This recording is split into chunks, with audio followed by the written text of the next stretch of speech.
Hi friends, welcome to my channel. আজকে আমরা চলে এসেছি আলিপুর চিড়িয়াখানায়। এই আলিপুর চিড়িয়াখানায় আমরা এসেছি শিয়ালদার মাধ্যমে। শিয়ালদা ট্রেনে করে এসে নেমে তারপর আমরা উবেরের মাধ্যমে গাড়ি বুক করলাম। গাড়িতে আমাদের লেগেছিল 250 টাকা, কিন্তু রাস্তায় জ্যাম হওয়ার জন্য পথে আমাদের বেশি টাইম লাগার জন্য আমাদের আরও 50 টাকা মতো বেশি দিতে হয়েছিল। মোটামুটি 300 টাকার ভিতর আমাদের গাড়িটা বুক হয়ে গেছিলো। আমরা চিড়িয়াখানার ওখানে সামনে নামিয়ে দিয়েছিল, কিন্তু প্রচণ্ড ভিড় থাকায় কিন্তু আমাদের যেতে পৌঁছাতে অনেক সময় লেগেছিল।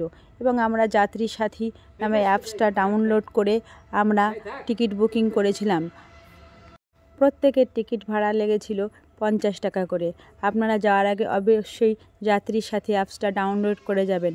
ওর মাধ্যমে কিন্তু টিকিট বুকিং করা হয়। অনলাইনে বুকিং করলে পরে সহজেই ঢোকার রাস্তাটাও খুব সহজেই ঢোকা যায়, ভিড় থাকে না এবং নিজেদের কোনো টিকিট কাটার লাইনেও কিছু দাঁড়াতে হয় না। আমরা ঢুকে অনেক জীবজন্তু দেখলাম, তার সঙ্গে অনেক এত বেশি মানুষের আনাগোনা হয়েছে যে জীবজন্তুগুলো ভয়ে আতঙ্কে ছিল। কারণ আমরা 26শে ডিসেম্বর গেছিলাম। 25শে ডিসেম্বর থেকে 1 জানুয়ারি পর্যন্ত প্রচণ্ড লোকের ভিড় থাকে।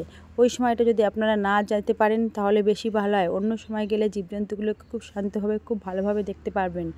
আমরা ক্রোকোডাইল দেখেছিলাম, অনেকগুলো ক্রোকোডাইল দেখেছিলাম। সব চুপচাপ শান্তভাবে ছিল। ওরা তো ক্রোকোডাইল বেশি নড়াচড়া করে না। এবং তার সঙ্গে নানা প্রজাতির সাপ দেখেছিলাম, ইয়েলো অ্যানাকোন্ডা, এমনি নর্মাল অ্যানাকোন্ডা, অন্য সাপ। কিন্তু শীতের সময় সাপ যেহেতু নরমভাবে থাকে, বেশি নড়াচড়া করে না, তাই খুব একটা নড়াচড়া আমরা সাপের দেখতে পাইনি।